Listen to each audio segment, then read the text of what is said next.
This episode is brought to you by Shopify. Upgrade your business with Shopify, home of the #1 checkout on the planet. Shop Pay boosts conversions up to 50%, meaning fewer carts going abandoned and more sales going cha-ching. So if you're into growing your business, get a commerce platform that's ready to sell wherever your customers are. Visit Shopify.com to upgrade your selling today.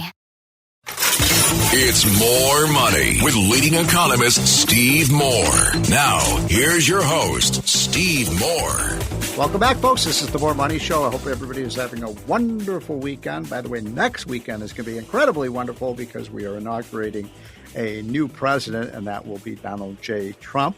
And so I'm quite excited about that. I will be there watching the incredible festivities that will be going on that Monday morning and all day. And I don't know if I'm going to go to the balls. I don't know if my wife really wants to. She wants to get all dressed up and wear the beautiful gown and so on.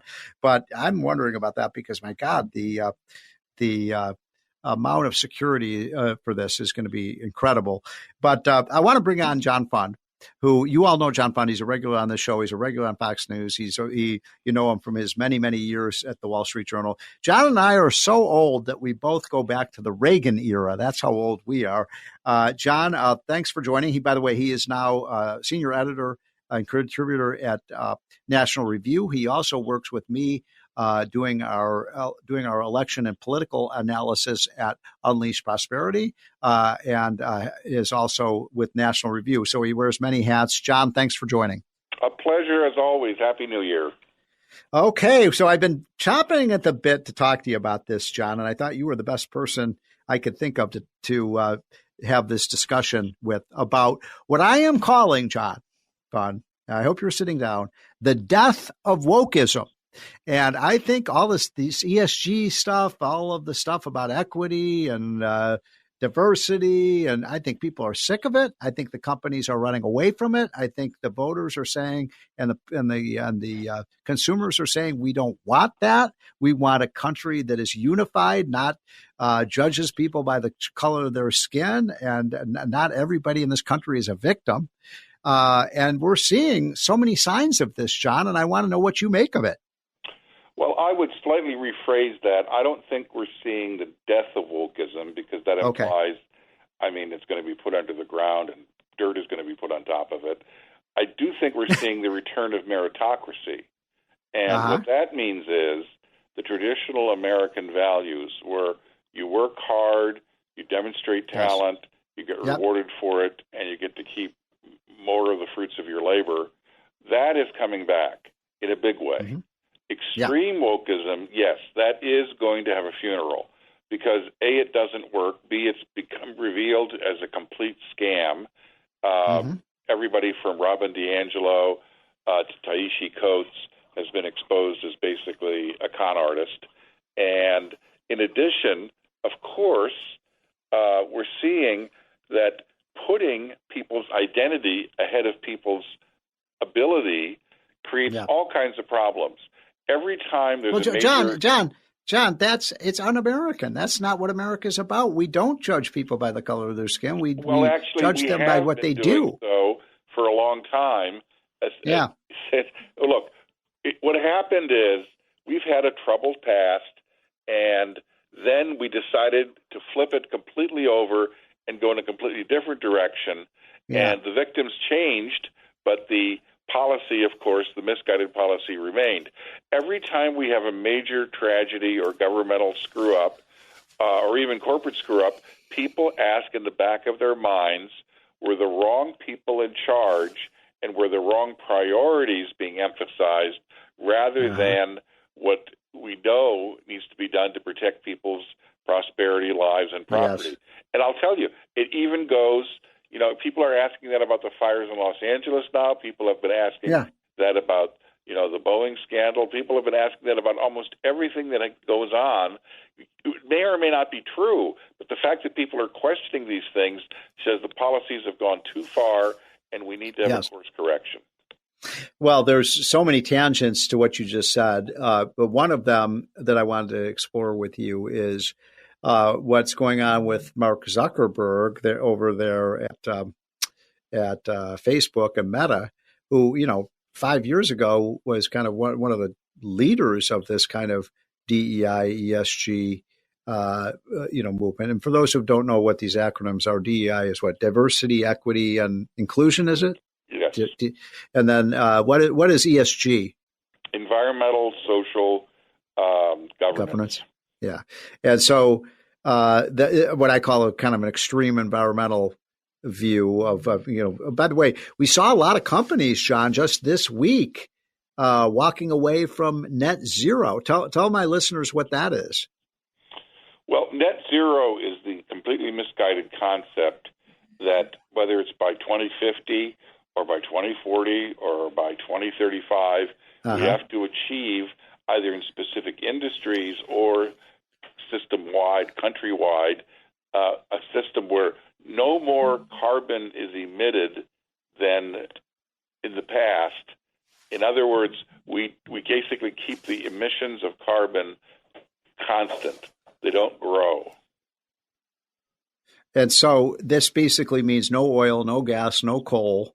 And we're going to be able to supposedly fund a $26 trillion industrial economy with windmills and solar panels? Well, it was never realistic, but let's just say progressives are great at setting goals, not so great at figuring out how to reach them. So the goal itself, of course, was completely flawed. And the implementation, until very recently, California was going to stop selling gas-powered cars in 2030, which is only 5 years away. Preposterous. They've now extended that to 2035. That's preposterous, too. So we're going to be chasing that tail for a long time. So we just have a news flash about what's going on in California. It looks tragic and just awful what's happening with these fires in the Los Angeles area. California. You grew up in California. Why is this happening? Could these fires have been avoided? Well, let's concede for purposes of discussion something that is still very controversial, that climate change is leading to longer periods of warm weather and therefore increasing what is called fire weather that's susceptible to fire. Let's just concede that for purposes of discussion. That doesn't mean that there aren't much bigger aspects to the story. California, and in fact, frankly, most of the rest of the country, has had horrible fire management policies for decades. These are driven by environmental considerations. The federal level, the state level, the local level basically means when fires break out, and 80% of forest fires are man-made, the 20% are caused by lightning and other considerations. When they break out, the goal is to stop them immediately and quickly. Well, all well and good, but what that means is that it builds up an enormous amount of brush and other flammable material, and it's not cleared out because of the state of nature ideology that says we leave nature the way that it is. Well, what that means is you're going to have constant kindling for future fires. Now, so, John, isn't this sort of, I've heard this term out on the West Coast called "let it burn"? Is that what you're talking about? Yes, but then of course you don't properly clear out the flammable material for the next fire, which means the next fire is even bigger. Now, Los Angeles has compounded that by this. They have water policies, which basically mean a lot of their water goes right into the Pacific Ocean because there's not proper drainage and storage facilities created. Yeah. What happened in Los Angeles is one of the reservoirs was not properly refilled. The fire occurred, and the former commissioner of Power and Light in Los Angeles says, I've been in neighborhoods, my neighborhood, Pacific Palisades, the fire hydrants are empty, they're dry. So the firefighters stand around and they watch the fires consume the houses. And that's dangerous. That's total incompetence. By the way, this is exactly what happened in the Maui fires in Hawaii 2 years ago. Yeah. There was not enough water storage, and there were critical decisions made by officials not to release the water, and of course the entire historic village of Lehana was destroyed. Well, one thing that's kind of really sadly ironic about this is that for those who are concerned about climate change and carbon emissions, these fires that have been happening in Canada and California and Montana they emit way more carbon into the atmosphere than all the automobiles in North America. So you would think that if you were concerned about climate change and carbon emissions, you would want to put these fires out as quickly as you could. Well, again, that's the goal. But if you have bad water policies and you leave the brush after and the flammable material there, you're going to have even a worse fire later because you put out the fire, but there's a buildup of material at that point, especially if trees have gone and it's replaced by chaparral and other highly flammable material. It only makes matters worse. So returning to that, thank you for that update about what's going on in California. Returning to this issue of the death, or hopefully the near death of ESG and DEI, we've seen so many developments this week, including something you wrote about, which is this new this declaration that Mark Zuckerberg made, saying we're not going to censor speech anymore on Facebook and some of these other social media platforms that are owned by Meta. And if he's right if he's genuine in that, that's a major breakthrough. Oh, I think it's dramatic. And the reason is we have seen over the last 10 years the rise of an entire industry called fact-checking.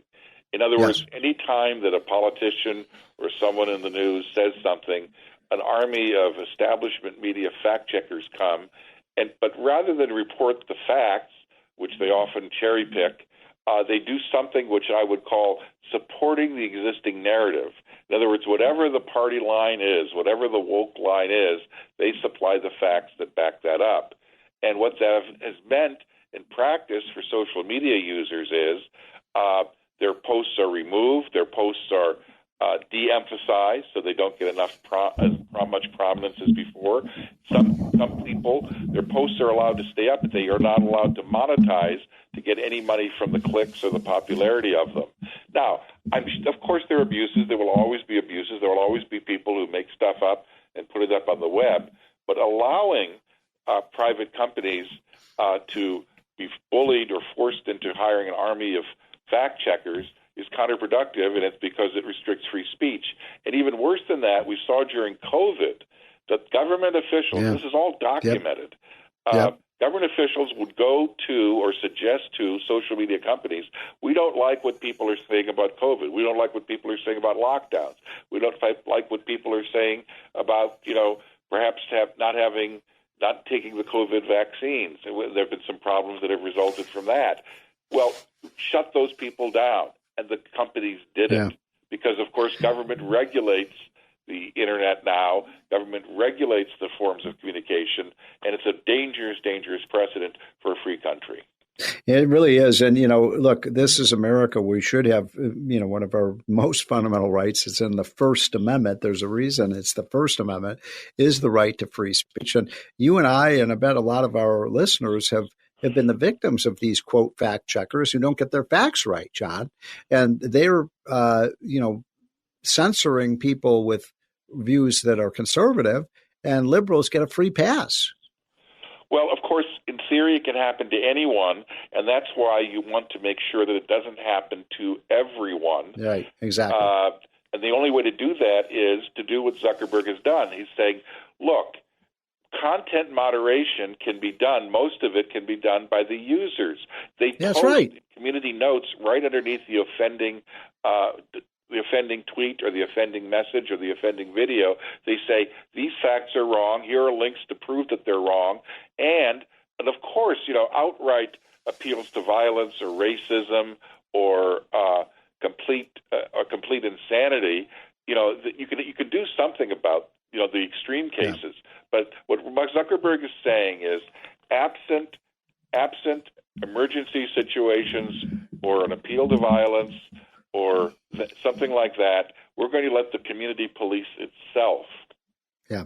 I am so excited about this because, what I hope, John, and this, we only got about 35 seconds left, but, I'm worried about the censors of big government. In other words, I'm less worried about big tech than I am big government stepping in and putting a sock in my mouth so I can't say what I want to say. Oh, I agree. But almost as bad is the collusion of big government leaning on big tech, basically saying, nice little platform you have here, would be a shame if something happened to it. Yeah.